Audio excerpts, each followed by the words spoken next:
Eh bien oui, bonjour à tous. Je suis une nouvelle fois heureux de vous retrouver pour un webinaire franco-belge dans ce qui est désormais convenu d'appeler les regards croisés franco-belges que nous réalisons entre nos deux associations de part et d'autre de la frontière. Je vais laisser la parole à nos deux représentantes de chacune des associations pour se présenter. Tania, je te laisse la main. Merci Marc. Bonjour tout le monde. Tania Barella, je suis la directrice de BELFA. BELFA, c'est le Belgian Facility Association. Nous sommes, comme les IDET en France, nous sommes une association professionnelle pour tout ce qui est le facility management. Nous avons plus ou moins 1050 membres et on a une communauté de plus ou moins 5000 personnes. On organise comme idée, on organise pas mal d'activités, des réunions, des séminaires. La semaine passée, on a eu nos Facility Awards, où c'est notre événement phare. Et on essaie de élaborer euh, comment on dit ça, ouais, hier, je suis désolée, je suis hollandaise, je sais pas tous les mots en français, notre éventail des activités et des topics. C'est pour ça qu'on fait aussi deux fois par an avec idée le regard croisé. Et je suis très contente qu'on a maintenant le topic qui gère la qualité de la vie dans nos entreprises HR ou les femmes. Voilà, je repasse le Très bien. mot à Marc. Merci Tania. Je passe la main de nouveau à Sophie pour une brève présentation de notre association IDEF qui est française pour le coup. Eh bien, bonjour à tous. Donc, moi, je suis Sophie Lebosque, je suis membre du bureau de l'IDEO de France et j'ai l'honneur aujourd'hui de présenter l'association en lieu et place de Béatrice Perret-Ducret, qui est notre présidente. Eh bien, comme Belfa, donc nous sommes aussi l'IDEO, une association professionnelle avec environ 150 membres sur la région Hauts-de-France et ravie également de pouvoir participer à nouveau à ces regards croisés, on le verra, il y a certaines similitudes entre nos entreprises de part et d'autre de la frontière. Merci Sophie. J'ajouterais que on n'est pas simplement une réunion de l'environnement de travail sur les Hauts-de-France. On est une association à rayonnement national. Rayonnement national, tout à fait. Plusieurs milliers d'adhérents sur le national. Je ne désespère pas un jour que ce soit relayé dans les autres régions de France de manière à ce que le prochain regard croisé rassemble un peu de monde de toute la France. Je pense que les questions qu'on va aborder aujourd'hui et d'une manière générale les questions qu'on aborde sur l'ensemble des regards croisés sont des questions qui intéressent l'ensemble des Français et des Belges, quelle que soit leur distance par rapport à la frontière. Écoutez, aujourd'hui, nous avons un sujet qui est un petit peu compliqué à gérer. Alors, je vais tout d'abord poser une question simple. Euh, Qu'est-ce que la qualité de vie au travail? Comment la ressentons de part et d'autre de la frontière? Et je peux tenter dans un premier temps de passer la main à Vincent Gio, qui, qui nous parlera de la partie belge de ce sujet. Eh bien voilà, bonjour à tous. Donc Vincent Gillot, je suis Facility Manager pour la loterie nationale. Donc je ne vais pas vous communiquer les bons numéros, mais en revanche, peut-être quelques astuces sur les les différents champs de compétences du Facility Manager par rapport au bien-être sur le lieu de travail et l'ensemble des choses qu'on peut mettre en place et sans doute certains points similaires en France. Peut-être pour démarrer ceci, je pense que ce qui est important, donc en Belgique, on a sur le volet juridique une loi de 1996 sur le bien-être au travail qui a finalement été définie sur 7 piliers principaux dans lesquels vous allez certainement retrouver les différentes actions du Facility Manager. Donc, on a bien sûr les aspects sécurité, hein, sécurité par exemple sur un chantier. On a les aspects environnementaux, bon, un sujet qui est fort à la mode pour le moment. On a tout ce qui touche l'embellissement des lieux de travail, donc suite à un aménagement. On a la protection de la santé, aussi un sujet qui a été fort d'actualité avec la crise Covid. Euh, on a les aspects ergonomiques. Euh, on a aussi les aspects hygiène, mais alors on a le point sur la charge psychosociale. Et ça, je pense que c'est pas à 100% des actions directes pour le Facility Manager. Il va évidemment intervenir quand on va toucher aux conditions matérielles du travail, mais tout le volet climat social, soutien social, etc., font plus partie des compétences des ressources humaines. Donc ça, c'est juste pour introduire les différents domaines de compétences sur lesquels on a une action. Merci Vincent. Côté français, est-ce que peut-être David est en mesure, nous avons la chance d'avoir David en direct avec sa responsable des ressources humaines, si j'ai bien noté, Sophie. C'est ça. Sophie. Et donc, on va pouvoir avoir un éclairage qui sera bicompétence de la part de David chez Clinitex.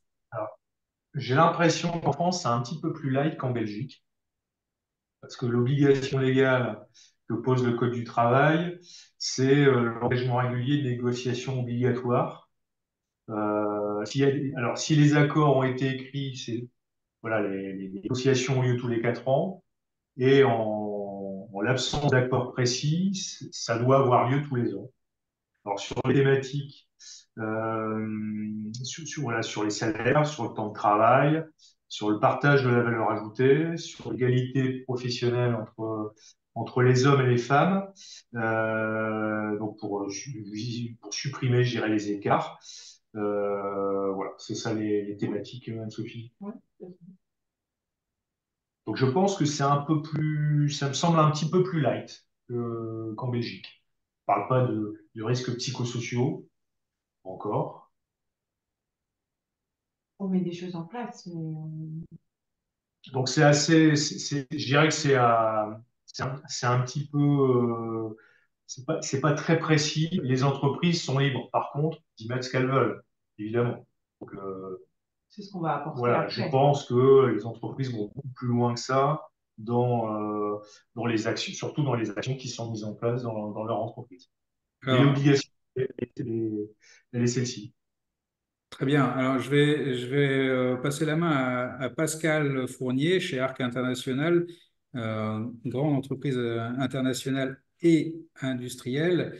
Euh, quels seraient les points supplémentaires qu'on pourrait voir émerger dans une entreprise comme Arc International?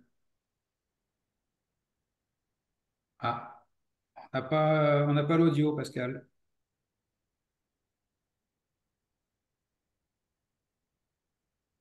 Bon, vraisemblablement, problème de liaison avec Pascal. Euh, ah, non, désolé. On va continuer et puis peut-être que Pascal nous rejoindra en audio tout au moins. Euh, je, je pense que c'est un sujet qui est extrêmement vaste. Euh, comment le définir précisément, Yves, par exemple, est-ce que vous auriez une définition précise des chemins à utiliser, des périmètres qui sont dévolus plus aux ressources humaines ou plus au facility management? Mais non, tout dépend de la définition de la qualité de vie, hein, si c'est le titre du séminaire. Je dois avouer que je me suis un peu penché sur ce qui se passe en France pour préparer ce séminaire. J'ai été voir sur le site de l'IDET et je me suis dit, oh, il va falloir peut-être un Google Translate, une application traduire certains termes, puisque entre le belge et et le français, on a parfois certaines différences. Tout d'abord, je dois dire que le facility management, qui est vu en France comme quelque chose qui est surtout de l'externalisation des services généraux, et en Belgique, on l'appelle facility management, c'est interne. Il n'y a pas de notion d'externalisation. Donc, si on revient sur la définition d'environnement de travail, et de qualité de vie. Donc, je comprends que la qualité de vie, mais bon, il y a une définition de l'ANI, hein, un accord national interprofessionnel, qui parle des actions qui permettent de concilier les améliorations des conditions de travail pour les salariés et la performance globale de l'entreprise. Et puis en 2020, l'ANI a rajouté cette notion de conditions de travail avec un focus également sur la santé, le bien-être psychologique, etc. Alors, la définition va faire que, selon ce qu'on entend par environnement de travail et par qualité de vie, bah, va tomber plus ou moins du côté des ressources humaines ou des facility managers, des responsables de l'environnement de travail. Euh, pour les Belges qui écoutent, il faut savoir que l'environnement de travail, le directeur environnement de travail en France, euh, voilà, c'est une notion qui est quand même apparue il y a quelques années maintenant, mais qui est poussée aussi par l'IDET pour remplacer la notion de directeur des services généraux, comme on les appelait auparavant. Voilà, en belge, on dirait c'est un smart move, hein, une façon d'élargir un peu le scope, de responsabilité des responsables de services généraux pour y inclure des notions peut-être plus soft, plus proches de ce que font les ressources humaines aujourd'hui.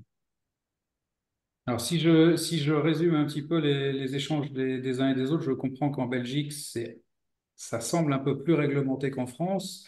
Euh, toute proportion gardée, parce que la France a aussi une fâcheuse tendance à réglementer les choses. La question qui est prépondérante en France, c'est de pouvoir quantifier les résultats d'une action.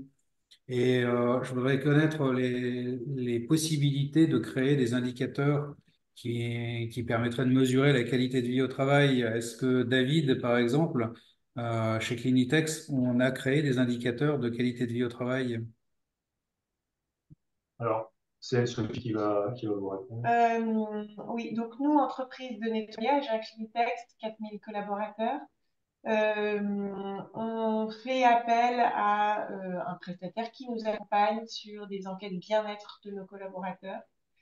Donc là, agent de propreté, principalement parce qu'il constitue la majeure partie de l'entreprise. On va le développer sur nos administratifs prochainement. Mais voilà, et l'idée, c'est de construire avec eux un mini questionnaire. Donc ça, ce qui est fait depuis 4-5 ans. Moi, je suis pas là depuis tout ce temps-là, mais voilà. Et donc, de pouvoir mesurer en 3-4 questions leur bien-être. Donc, les questions sont très simples. Êtes-vous heureux chez Clinitex? Oui, non, non, pourquoi? Et de pouvoir le noter. Et on reçoit les managers qui voilà, accompagnent nos agents de protection sur nos sites, reçoivent des alertants, donc des notes alertantes quand la note est en dessous égale à 6. Donc, on considère qu'il y a un sujet. Et de ce fait-là, donc ces enquêtes sont faites mensuellement et de ce fait-là, le manager s'engage, et nous, on suit ça, à contacter la personne où il y a voilà, une difficulté, quelle qu'elle soit, et de se mettre en action, nous, derrière, pour corriger ça. Et c'est une action qui est concertée entre ressources humaines et facility management. Alors, nous, on n'a pas de facility management. Moi, je suis RH. Alors, Kintex, c'est une organisation assez, on va dire, plate et on a un périmètre d'action qui est assez large. Moi, dans la RH, je fais beaucoup de choses RH, d'accompagnement, recrutement, formation, etc. Mais j'ai un scope aussi bien-être des collaborateurs. Mais en soi, on est tous concernés par le sujet. Donc, les directeurs de nos agences animent aussi ce sujet-là par le biais de nos fonctions support. Donc voilà, mais c'est moi qui pilote quand même ce sujet-là de façon groupe. Ouais.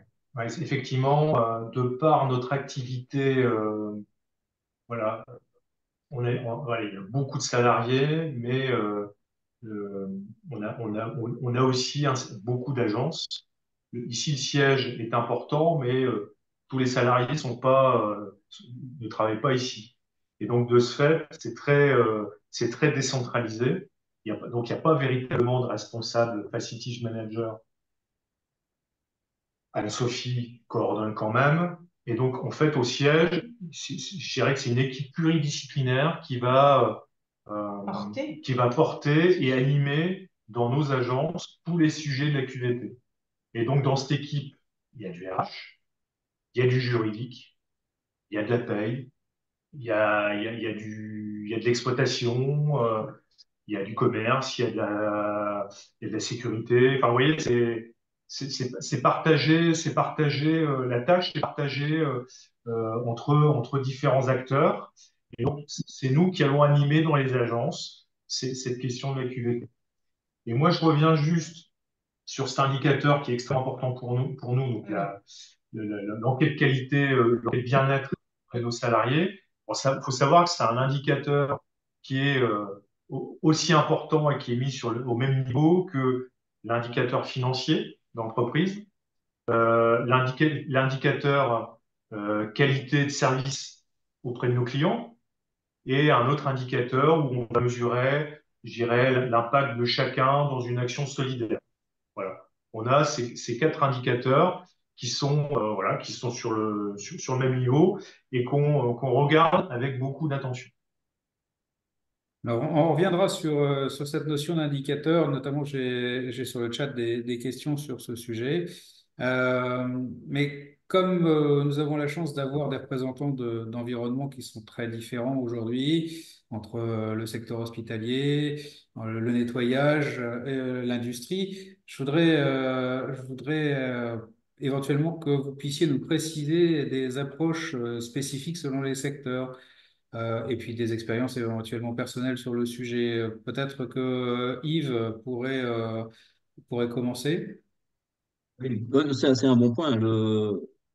Effectivement, les secteurs différents vont avoir un impact sur, sur les services généraux, sur la notion d'environnement de travail. Si on travaille dans un groupe hospitalier comme moi, ben, le nettoyage, ben, c'est clé. Et donc, voilà, ça fait partie du core business de l'institution. Et donc, il y a une attention particulière qui est portée à ça. Euh, et c'est vrai que selon les secteurs, on va avoir des approches différentes. Si on est dans des bureaux, on va avoir une approche différente de l'environnement de travail par rapport à un milieu industriel. Euh, et donc, clairement, dans les expériences, on va même au sein de certaines entreprises, parfois on va avoir une approche différentes. Par exemple, j'ai travaillé pour l'aéroport de Bruxelles, Bruxelles Airport. Euh, tout ce qui est vu par les passagers, par les visiteurs, va être traité d'une façon un peu différente des bureaux et va être traité encore d'une façon différente de la salle des bagages où parfois le cleaning ou le nettoyage va être traité différemment. Et donc l'environnement de travail pour certains employés d'une même société va être considéré un peu différemment, ce qui est, je pense, dommage, hein, puisqu'on devrait avoir le même respect pour chaque personne dans l'entreprise. Et donc, clairement, l'environnement de travail va être défini par le secteur et puis aussi certainement par la culture d'entreprise. Et c'est clair que la culture d'entreprise, c'est aussi le patron de la société et, euh, et la qualité de vie au travail, selon la culture d'entreprise, ben, ça va diverger, c'est clair. Alors, on l'a dit, la qualité de vie au travail passe par des choses qui sont agréables et puis des choses qui sont sécurisantes. Tout à l'heure, David l'a abordé, la question de la sécurité au travail est primordiale dans toutes les entreprises, je le conçois volontiers. Euh, je pense que, il y a à dissocier ce qui est du réglementaire et ce qui est de l'agréable. Est-ce que, par exemple, Vincent, la notion de prévention des risques, la notion de sécurité est peut-être intimement liée avec l'agrément de travailler dans un environnement plutôt agréable pour tous. Oui, donc je présume qu'il y a le même système en France. Donc on a un comité pour la prévention et la protection au travail. C'est un comité qui se réunit une fois par mois avec des représentants de l'employeur, des représentants des employés. Et dedans, bien sûr, il y a le conseiller en prévention, il y a le facility manager dans la ligne hiérarchique. Et donc, sur cette qualité de vie, on en a parlé, ces dashboards si on regarde un peu le chemin de l'employé, le customer journey sur les différents endroits, il circule dans le bâtiment et les différents points sur lesquels on peut améliorer son bien-être, sur les qualités d'accueil, sur le catering, sur son espace de travail, etc. Et puis, il y a l'aspect préventif. Donc, je reviens sur cette législation, hein. Donc, on prend des analyses de risques relativement rigoureuses, qui ne se fait pas seul, qui se fait de manière collective.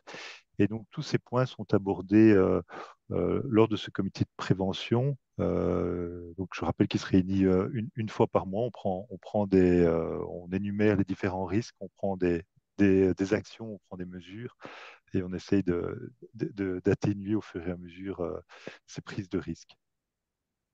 En France, il existe effectivement aussi un comité hygiène, sécurité et conditions de travail qui se réunit alors sur une fréquence qui est, pardonnez-moi, qui m'échappe aujourd'hui. Euh, Peut-être que chez Clinitex, vous avez une réponse à nous apporter à ce sujet. Et sur les questions sur les questions de hygiène, sécurité, conditions de travail, la primauté est accordée à la sécurité, je le conçois volontiers, d'autant plus que pour une entreprise de nettoyage, vous avez des salariés qui sont à l'extérieur, donc pas directement en visuel des préventions que vous pourriez faire dans vos locaux. Effectivement, c'est un sujet, quand on n'a pas les salariés sous son toit, qui est plus complexe à gérer. Alors, effectivement, ici, on a un QHSE et on a un référent sécurité aussi dans chacune de nos annonces. C'est ça. Nous, chez nous, le C2STD, maintenant, il est obligatoire déjà une fois par an. Et après, quand il y a un sujet, il peut. Alors, je n'ai pas la fréquence en tête, je me demande si c'est pas 2 ou 3 fois par an chez nous, c'est notre directeur d'exploitation qui l'anime.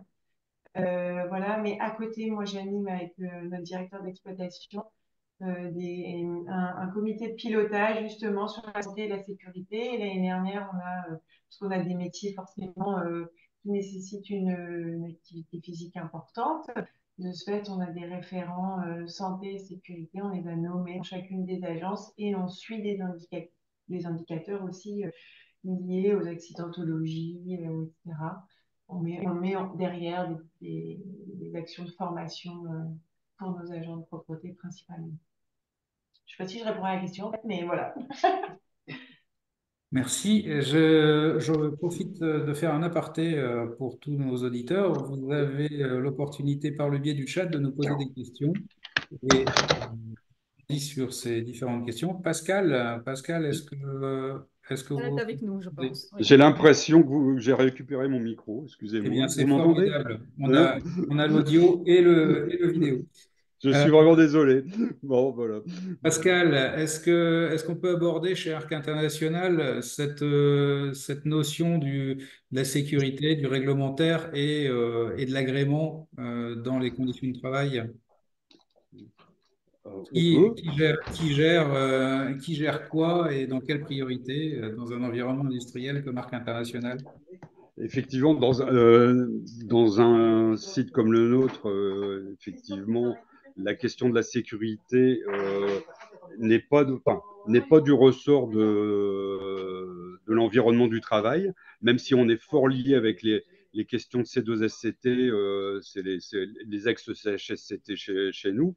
Donc, on est étroitement lié avec ce qu'on appelle les QHSE, mais la partie sécurité n'est pas liée à l'environnement du travail, en tout cas en ce qui nous concerne. Et souvent, dans le milieu industriel, c'est comme ça. C'est vraiment une direction qui est vraiment dédiée aux problématiques de sécurité, en fait. Donc, voilà.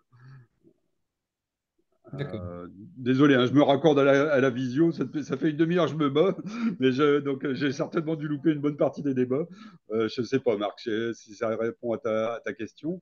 Euh, Alors, C'est un problème, je c'est un rebondis sur. problème d'environnement de travail. Oui, je Oui, rebondis. effectivement, tout à fait. C'est un problème d'environnement de travail. Mais là, on avait déjà fait un regard croisé sur l'IT et l'environnement de travail. Je vous invite d'ailleurs, il est disponible à le réécouter le besoin.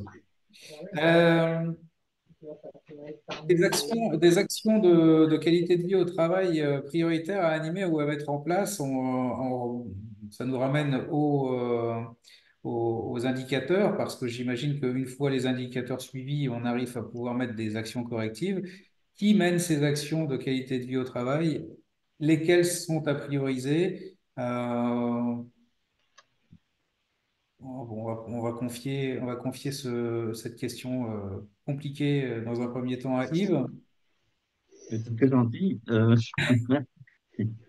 Alors, les indicateurs au niveau qualité de vie, d'abord, moi, je lis les documents de l'IDET qui sont très bien faits. Et en fait, il y en a beaucoup. On a les mêmes en Belgique, hein, les indicateurs démographiques, les indicateurs d'absentéisme. J'ai vu qu'il y avait une question là-dessus dans le chat. Hein, les indicateurs liés au parcours à l'emploi, les indicateurs santé, les indicateurs de sécurité, ce dont tu as parlé tout à l'heure, Vincent, et les indicateurs de conditions de travail. Voilà, donc il y a, et chacun peut être décliné en de nombreux sous-critères. Donc, en fait, selon ce qu'on veut mesurer, il y a beaucoup de possibilités d'indicateurs.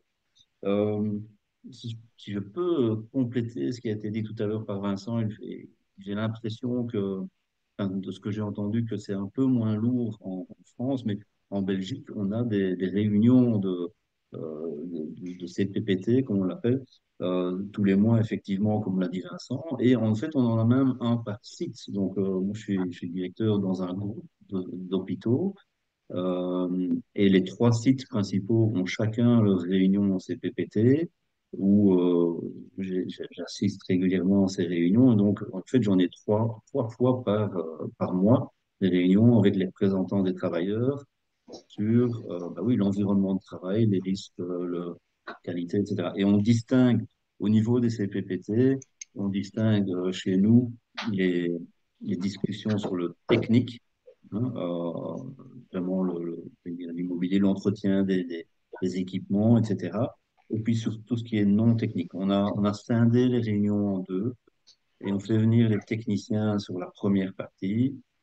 Puis bon, je reste dans la deuxième, mais la deuxième s'occupe vraiment d'organisation de travail. Est-ce qu'on a assez de gens dans tel ou tel service? Est-ce que les formations sont bonnes? Est-ce qu'on utilise les bons produits, etc. Voilà, donc beaucoup d'indicateurs et j'espère que quelque part en France, on a un peu plus une réunion par an pour discuter de ce sujet parce que chez nous, en tout cas, c'est très suivi. Alors, parmi ces multiples indicateurs que vous citez, il y a quelque chose qui est en rebond de la question de Grégory, l'indicateur de l'absentéisme, et je reviendrai ensuite sur une autre question par rapport à ça, mais l'indicateur de l'absentéisme dans des entreprises industrielles ou des entreprises de nettoyage, l'industrie par exemple, est-ce que c'est suffisamment parlant aujourd'hui pour se dire, bah, mon environnement de travail ne me plaît pas, donc je fais en sorte de ne plus le subir. Pascal? Pour moi, non, effectivement, c'est loin d'être c'est loin d'être complet. Alors là, encore une fois, sur les rôles de chacun, l'absentéisme chez nous, en tout cas chez Arc France, est forcément suivi par la DRH. Accessoirement, moi, je n'appartiens plus à la DRH, même si pendant longtemps, j'étais au sein de la direction des ressources humaines. Mais pour moi, effectivement, ce n'est pas le seul indicateur qui montre la satisfaction du personnel. Et à mon niveau, on suit effectivement au niveau environnement du travail des indicateurs qui sont plus liés aux incivilités qui peuvent être sur le site. On a là coup, on parle d'indicateurs et on a des indicateurs assez pointus aussi sur tout ce qui est phénomène de sûreté, sécurité. Là, je ne parle pas de sécurité au sens accident du travail, mais sur sécurité du site, c'est-à-dire malveillance, etc. Et là, pour le coup, avec mes équipes, on a aussi des indicateurs qui nous permettent de mesurer secteur par secteur les incivilités qu'il peut y avoir et forcément y remédier. Et puisqu'on parle de prestataires, on a aussi plusieurs prestataires qui eux-mêmes nous aident à remonter des anomalies qu'ils peuvent rencontrer sur le site. Et on est vraiment très vigilant sur tous ces signaux plus ou moins faibles qui peuvent indiquer la plus ou moins bonne qualité de vie au travail, effectivement. Très bien. Vincent, dans le monde de la loterie nationale, a-t-on des indicateurs similaires qui viennent nous parler de la qualité de vie au travail entre les différents employés? Oui, donc je rebondis aussi sur le mot sécurité, incivilité. Donc on a des points de vente, on a des shops au sein de la loterie nationale un peu partout en Belgique. Et effectivement, on examine attentivement les différentes éventuelles agressions verbales sur le point de vente pour nos collègues qui sont au comptoir. Donc, il y a toute une série d'actions de mesures qui sont mises en place dans une démarche préventive pour nos collègues qui sont en contact direct avec le client. Mais pas seulement ça, hein. Bien sûr, on a aussi des personnes de confiance. Donc, c'est aussi quelque chose qui se retrouve dans la législation en Belgique avec un descriptif bien défini, leur rôle et aussi la- le devoir de maintenir une confidentialité. Donc, il y a des personnes au sein de l'entreprise qui sont là pour entourer, pour coacher et à qui on peut s'adresser à tout moment si on se sent dans une situation inconfortable. Donc, voilà. David et Anne-Sophie sur le plan de Clinitex. Donc là, on est une fois de plus sur des personnels qui sont envoyés chez vos clients. Euh, L'absentéisme, la sécurité, l'incivilité sont des indicateurs qui peuvent être cohérents dans la qualité de vie au travail. Évidemment, l'absentéisme, bon, je pense qu'il y a aussi une, mauvaise image des activités de nettoyage qui nous suivent. Voilà, on a un absentéisme fort. Bon, certes, on a un absentéisme. Je pense pas qu'on a un absentéisme supérieur à d'autres secteurs d'activité. C'est un indicateur qu'on suit évidemment de manière très très précise. Sur le nombre de jours d'arrêt, sur le pourquoi de la durée des arrêts, sur le pourquoi. Ça, c'est quelque chose qu'on suit. Voilà, il est mesuré et il est pas. Il n'est pas si élevé que ça. Et de toute façon, par ces enquêtes, on a d'autres sujets qui, en fait, sont révélés. Notamment, ça va être sur des moyens mis à disposition, ça va être sur peut-être des difficultés avec un client en termes de communication, sur jeu plus d'heures aussi, parce que souvent, ils sont tous en CDI, mais ils ont des heures affectées. Il y a peu de temps plein quand même. Donc Ce voilà. que tu veux dire, c'est qu'on tire plus de jus de l'enquête qualité Voilà. que le suivi d'indicateurs, alors certes très pragmatiques, Oui. mais on utilise bien plus notre enquête qualité pour agir, enfin, déjà pour ressentir ce qui se passe au sein de nos équipes et pour mener des actions s'il y a lieu. Marc, si tu me permets de rebondir sur ce point d'absentéisme, c'est très intéressant.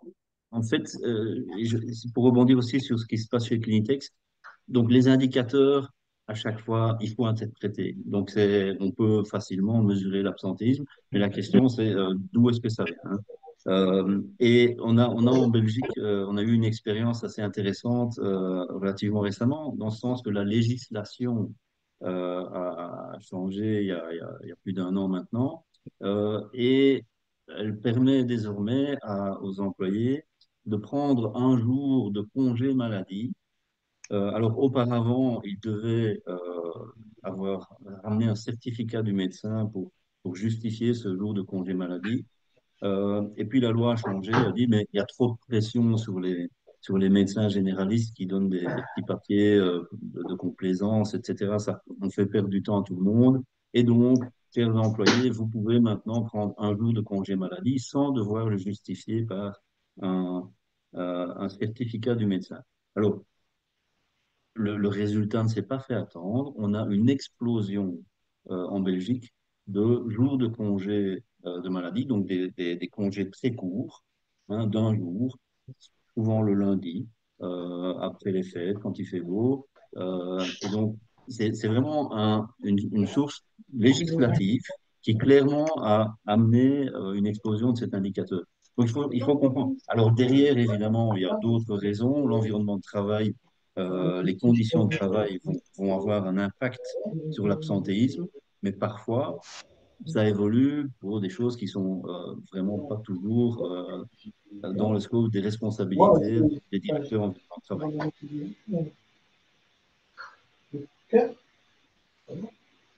Très bien. Je voudrais qu'on. Alors, effectivement, en France, on a une législation qui est en cours d'évolution sur le sujet. Et une fois de plus, les excès des uns, les coûts engendrés par les autres, font que aujourd'hui, les arrêts de travail sont contraints et de génère énormément de problématiques de salaire, si bien que si on ouvre un petit peu plus l'opportunité de prendre un arrêt d'une journée, comme c'est le cas en Belgique, effectivement, on a une frange de population qui devient profiteuse de la situation.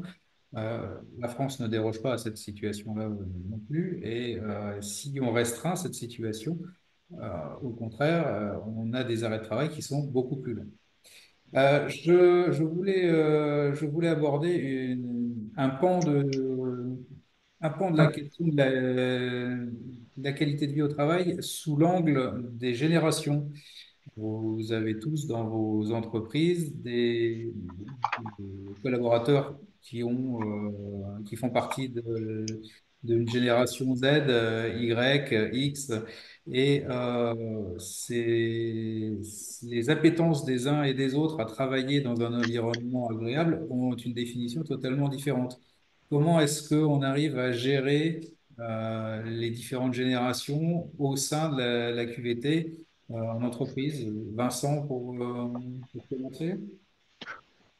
Personnellement, j'ai travaillé une dizaine d'années pour PricewaterhouseCoopers, auquel forcément la génération était vachement plus jeune que la génération de la loterie nationale. Et donc, voilà, j'étais confronté à différentes cultures d'entreprise, différents types de tranches d'âge des occupants.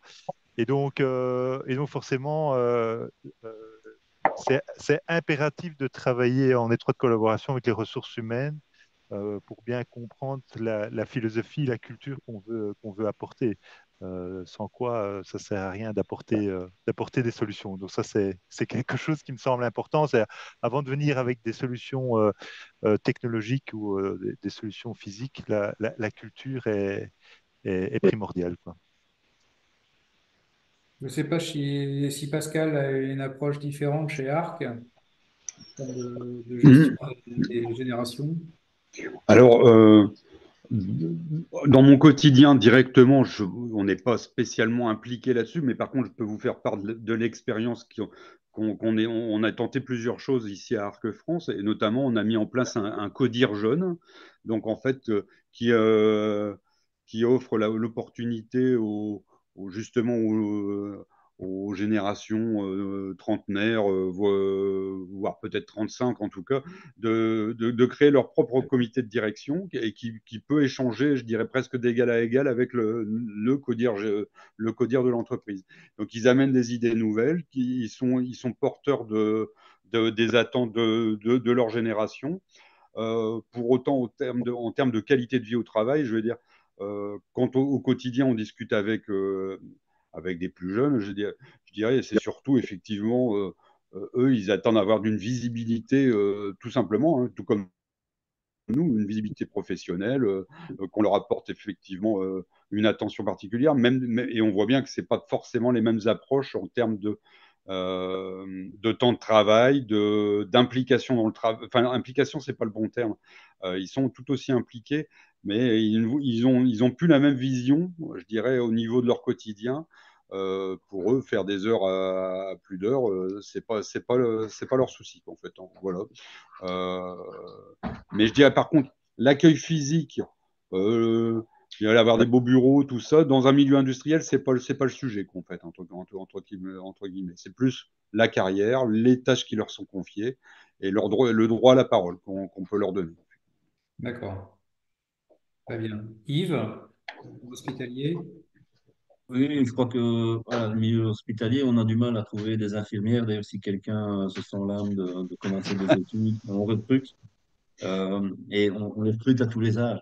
Mais c'est clair qu'on a au niveau des jeunes, et c'est quelque chose qui n'est pas nouveau, je pense, une évolution historique, hein, du fait qu'il y a de moins en moins d'attachement des jeunes à la société pour laquelle ils viennent travailler pour la première fois, ou la deuxième fois, la troisième fois, les premiers employeurs. On a cette impression, ce sentiment que les jeunes picorent beaucoup plus qu'auparavant. Et donc les retenir, voilà, il faut utiliser toutes les armes qu'on peut avoir et combiner les ressources humaines, l'environnement de travail.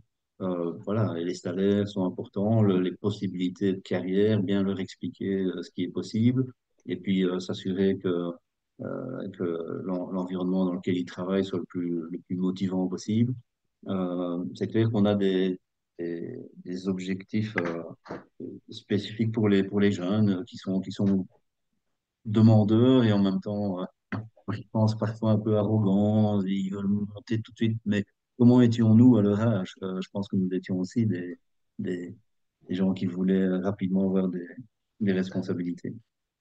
Voilà. Et Au sein de Belfa, by the way, nous avons créé le groupe Young Belfa, hein, les jeunes de moins de 35 ans. Et c'est un groupe qui, voilà, qui a une approche différente des choses, l'utilisation des médias sociaux, ce qu'ils recherchent en termes de formation, etc. Ben oui, c'est spécifique. Donc, on est obligé de traiter tout ça, de traiter les générations de façon différente. Oui, Grégory, dans le chat, nous dit que les jeunes, avec des guillemets, donc ça sous-entend que être jeune n'a pas forcément une question d'âge, mais plus une question d'état d'esprit, ne veulent plus prester d'heures supplémentaires et qu'on doit s'adapter à ce changement. Donc ça répond un petit peu à ce que disait Pascal. Effectivement, on est dans un renouvellement de l'état d'esprit au travail. Moi, je voudrais savoir dans le monde du nettoyage, est-ce que Clinitex a ces mêmes perspectives? Ah, forcément, on a dû. Alors là, je vais plutôt vous parler des stades d'agence parce qu'il y a quand même, si vous voulez, chez nous, entre guillemets, il y a tout le monde. Il y a les gens de terrain qui sont sur les sites et qui parfois ont un sentiment d'appartenance plus important envers le client où ils travaillent. Et il y a les stades d'agence. Et dans les stades d'agence, évidemment, comme dans toutes les entreprises, il y a de plus en plus de différentes classes d'âge qui cohabitent.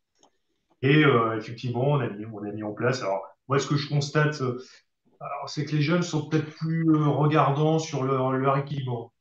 Vie privée, vie professionnelle, liberté d'action. Voilà, liberté d'action, le télétravail, c'est un sujet important pour certains, pouvoir bénéficier de 1, 2, 3 jours de télétravail. Alors nous, on a mis en place aussi une liberté totale d'organisation, liberté horaire. Alors c'est sûr, au début, moi alors, voilà, je suis au-dessus de 35 ans, donc je considère que je suis vieux. C'est ça, Yves. Et donc, Chez du nous, c'est comme coup, ça qu'on définit, oui. voilà, bon, en retard. On a recruté il y a quelque temps un digital manager qui bossait lui plutôt de nuit que de jour. Vous voyez, donc là, pour le coup, on se rencontrait pas souvent. Et puis, au fur et à mesure, voilà, ça c'est un petit peu. Enfin, tout le monde s'est mis. Enfin, en tout cas, tout le monde a fait en sorte de pouvoir se croiser. Donc, maintenant, il arrive plutôt vers 10 heures. Voilà, que. Bon. Et tout ça pour vous dire que. Voilà, tout ça cohabite. Et ouais, tout le monde cohabite. Et en revanche, les personnes qui sont issues du métier du nettoyage, de l'exploitation, qui ont une forte expertise, là, en revanche, on les accompagne pour qu'il y ait un transfert de compétences, de la formation, qui développe une casquette de formateur pour les générations qui suivent. Mais globalement, c'est quand même pas un sujet. Non, c'est pas un sujet. Chez nous, tout le monde cohabite avec les spécificités de chacun. Alors, une question qui arrive assez logiquement, est-ce que les entreprises, quelles qu'elles soient aujourd'hui, sont contraintes, acculées à devenir hyper flexibles pour accueillir les nouvelles générations dans un cadre de vie qui serait satisfaisant pour ceux qui y sont déjà et accueillir les nouveaux? Vincent? Mais en tout cas, au sein de la loterie nationale, finalement, on a eu la chance d'avoir le Covid. On va le sortir comme ça par rapport à la définition du flex work. Combien de jours de télétravail j'ai droit sur la semaine par équipe, par profil. Euh, et donc, ce Covid, malheureusement, le Covid, mais bon, heureusement pour ce changement, ça nous a permis de rebondir. Moi, j'ai dû rénover le siège en pleine situation Covid. Tout programme d'aménagement était figé. On a bien redéfini c'était quoi le bien-être avant la période Covid. Puis on a eu la période Covid où tous ces espaces ont dû de nouveau être réagencés autrement pour créer des espaces de réunion informels, chose qu'il n'y avait pas avant, et la notion de flex et le partage de bureaux. Donc voilà, donc c'est en éternel changement. Un avis côté hospitalier, Yves? Non, oui, cette notion d'environnement de travail flexible. Bon, donc, le rapport de force, clairement, ça dépend de l'attractivité de la société. Et puis, si la société est suffisamment attractive, ses valeurs, sa culture, elle va pouvoir imposer certaines choses aux jeunes qui vont arriver. Et puis, par contre, si on est en manque et qu'on veut absolument les attirer, ces jeunes, et on va être plus flexible voilà. Mais bon, ça, c'est pas spécifique au milieu hospitalier. Et en ce qui concerne le- le travail à domicile, euh, c'est c'est- c'est impressionnant. Le Covid a touché tout le monde, hein, et je parle pour le cleaning, je parle peut-être pour Cleanitex, mais clairement, les gens du cleaning aussi ont subi l'impact Covid voilà, l'approche du travail. Mais à la sortie, sont surtout les gens qui ont un certain type de travail, les gens de bureau, qui vont pouvoir profiter beaucoup plus facilement, entre guillemets, de l'évolution, hein, du télétravail par rapport à ces gens qui sont dans le nettoyage, à ces techniciens qui sont obligés d'être sur place, puisqu'il y a toute une série de métiers qui ne peuvent pas, eux, évoluer. Donc, dans notre approche bien-être au travail, voilà, on a de nouveau des classes qui se créent. Euh, il va falloir traiter ça d'une façon ou d'une autre, parce qu'il y a des gens qui sont bien déçus de ne pas pouvoir profiter de ces évolutions. Alors, je vais poser une question qui induit une réponse évidente, mais je voudrais avoir la perception de chacun dans son environnement. Vous avez ressenti qu'aujourd'hui, il fallait séduire les nouveaux talents qui arrivent sur le marché du travail. Comment est-ce qu'on arrive à séduire des nouveaux collaborateurs, jeunes ou moins jeunes, avec des atouts qui, jusqu'à présent, n'étaient pas forcément nécessaires à exhiber lors d'un entretien d'embauche? Euh, premier visé par ce sujet, Pascal, dans un environnement industriel où c'est pas forcément toujours le plus glamour. Mhm. Je dirais, en fait, là, pour rebondir un peu sur ce que disait Yves, effectivement, nous, là aussi, en termes d'environnement du travail, de perspective, même par rapport au Covid, effectivement, on a deux types de populations chez nous. On a les administratifs qui ont été effectivement les premiers bénéficiaires du télétravail, etc. Puis tous les techniciens, toutes les personnes qui sont dans l'usine, etc., où pour le coup, la flexibilité, tout ça, ça va pas leur parler. Et comment attirer toutes ces personnes-là? Parce que c'est essentiellement là, effectivement, que nous, on a des besoins de recrutement. C'est là encore une fois, c'est de leur offrir des perspectives de carrière, de leur faire voir que chez nous, en tout cas, que l'industrie, c'est souvent quelque chose qui permet une ascension sociale assez rapide. Donc, c'est pas véritablement ce qu'on met en avant forcément, c'est au moment de l'embauche, n'est pas forcément euh, en priorité ce qui est, en tout cas je parle pour l'industrie, ce qui est la qualité, ce qu'on appelle la qualité de vie au travail, au sens des flexibilités des horaires, qualité des locaux, etc. C'est surtout pour ces personnes-là le salaire, tout bêtement, et les possibilités d'évolution de carrière. Quand on parle sur l'autre versant de la population, la population tertiaire chez nous, oui, là, ça leur parle plus. Effectivement, la possibilité de télétravailler, la possibilité, euh, tout bêtement aussi, les avantages qu'on peut leur offrir via des conciergeries, etc. C'est des questions que les jeunes générations peuvent nous poser.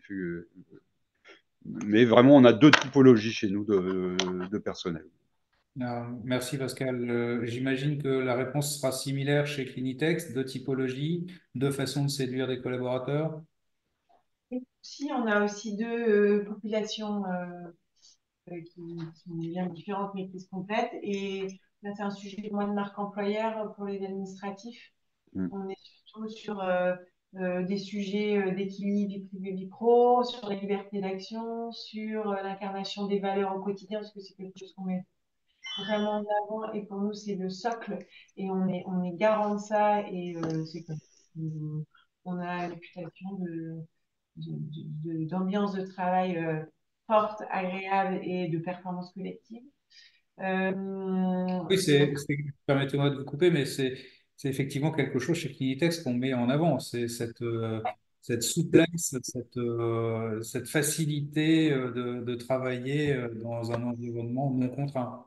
c'est ça, tout est basé sur la confiance. Avec des valeurs fortes. Donc c'est la confiance, Voilà. la confiance qui est très incarnée chez nous. Et l'engagement. Et l'engagement, ouais, derrière. Donc, et la responsabilité, pas toutes les citer, mais et la responsabilité, puisque qu'on soit agent de propreté ou directeur du développement commercial, on a ces responsabilités, on se les, enfin, on est garant de notre périmètre. Donc un agent de propreté a aussi cette possibilité-là, évidemment. Donc voilà, après, forcément, il y a la notion d'évolution, mais moi qui recrute beaucoup, on est sur 50 postes par an en administratif. J'ai peu de retours, c'est plutôt je veux une valeur respectueuse de l'environnement, une entreprise respectueuse de l'environnement et aussi avec des valeurs fortes d'équilibre, de bien-être, de liberté. Voilà, donc on a mis en place plein de solutions par rapport à ça. Et les agents de propreté, pour évidemment parler de la population la plus importante, ça va être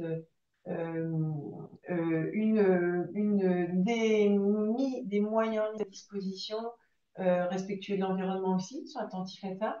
Ça va être aussi une proximité avec le manager, on vient les voir, on ne s'en fait pas eux. Il y a des entretiens professionnels qui sont animés, de la formation, la considération, et puis aussi, on a mis en place des primes aussi pour nos agents de projet, et puis aussi que leur site, leur demande de chantier soit proche de leur domicile. Donc, c'est pour lequel on est très vigilant. Alors, ce webinaire commence à tirer à sa fin. Il est bientôt midi.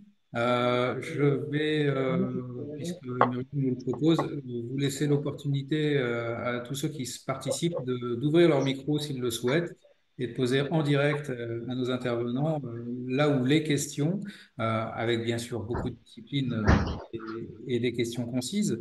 Mais je sais par exemple qu'on n'a pas encore posé la question de Nicolas sur le change management.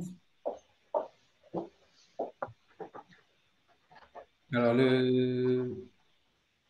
la question, c'est à quel endroit commence et s'arrête une fonction de ressources humaines, à quel endroit reprend la fonction de facility management dans une entreprise? Hmm. Yves? Oui, voilà, j'ai peut-être compris, lancer les premiers éléments de réponse. En fait, dans le facility management, tout comme dans les ressources humaines, on a des côtés hard et soft. En gros, dans le facility management, on a de l'immobilier, de la gestion d'équipements techniques, etc. Hein, le côté hard. Je dirais, et puis un côté soft qui est plutôt les services et les moyens qui sont offerts aux gens, et l'accueil, etc. Et du côté des ressources humaines, on a aussi cette notion finalement, puisqu'on a dans les ressources humaines, on a un côté plus vaste, je dirais, la gestion de la paie, les salaires, il y a des tas de choses de réglementation à suivre. Hein, c'est un peu le côté hard des choses. Et puis, il y a le côté plus soft de possibilités de développement de carrière, des formations, etc.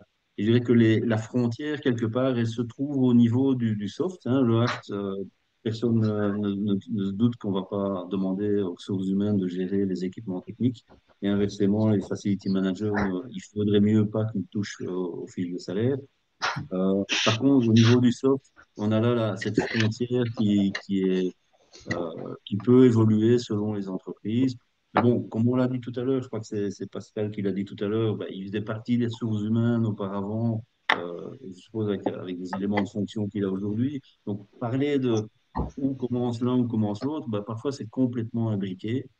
Euh, et donc, la frontière, il n'y a pas de possibilité de définition. Ça dépendra beaucoup des entreprises, ça dépendra beaucoup de la culture d'entreprise, de l'historique, etc. Mais mes compagnons de route aujourd'hui ont peut-être des avis différents. Vincent, peut-être? Non, au niveau structure, je suis relativement fort aligné avec Yves sur ces différents pôles, non? Très bien. Je pense qu'on en arrive à la fin. Je ne vois pas d'autres questions qui émergent même si le sujet est loin d'être achevé ni caressé dans tous les sens. Je pense que chacun a compris que chaque entreprise délimitait sa frontière en fonction bah, d'un peu de bon sens, certainement, mais également d'impératifs organisationnels. Euh, on n'arrivera pas au bout de toutes les questions sur ce sujet-là. Est-ce que je peux repasser la main, par exemple, à Tania, qui pourrait nous parler des prochains événements de Belfast? Merci Marc.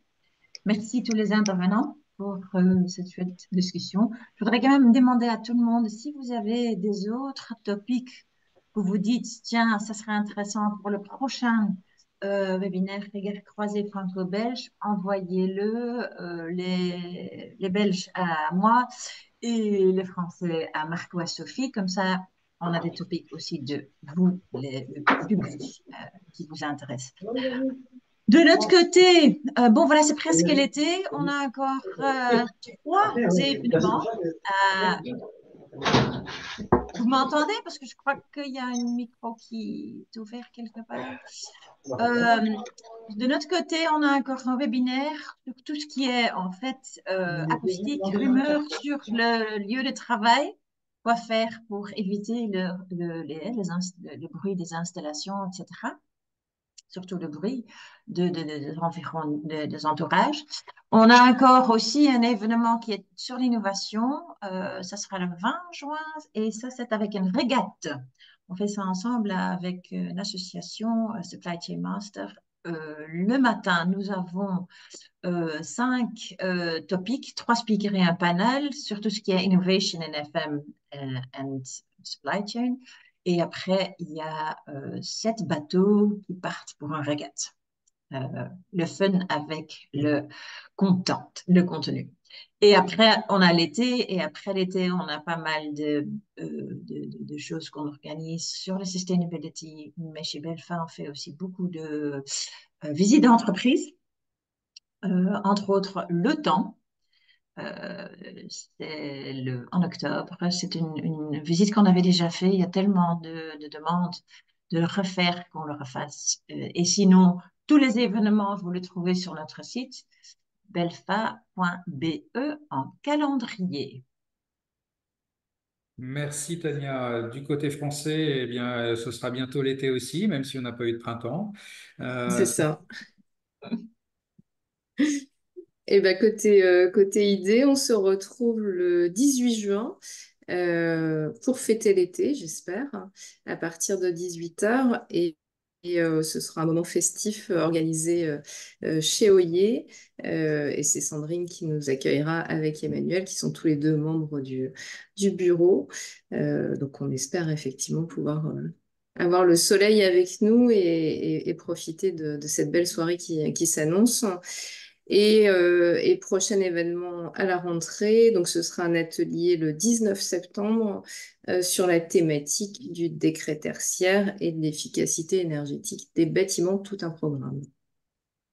Merci Sophie et merci à tous nos intervenants. Merci à vous d'avoir suivi de ce webinaire. Et puis, je pense que nous avons au planning en 1er octobre, 1er Sophie, octobre, oui. un autre Le webinaire prochain. planifié en regard croisé franco-belge. Je vous invite à nous communiquer, le cas échéant, toutes vos envies de débat sur le sujet de part et d'autre de la frontière, puisque pour l'instant, eh bien, nous sommes en attente de vos propositions. N'hésitez pas. Et puis, peut-être que vous aurez le plaisir de me retrouver ou que nous aurons un autre modérateur pour ce prochain webinaire. Si vous voulez être volontaire, nous accueillons toutes les candidatures. Merci encore à tous et à très bientôt. Merci à vous. Bonne journée. Bonne journée. Au revoir à tous, merci. Merci. Au revoir, merci. Merci Au revoir. beaucoup. Au revoir à tous et toutes.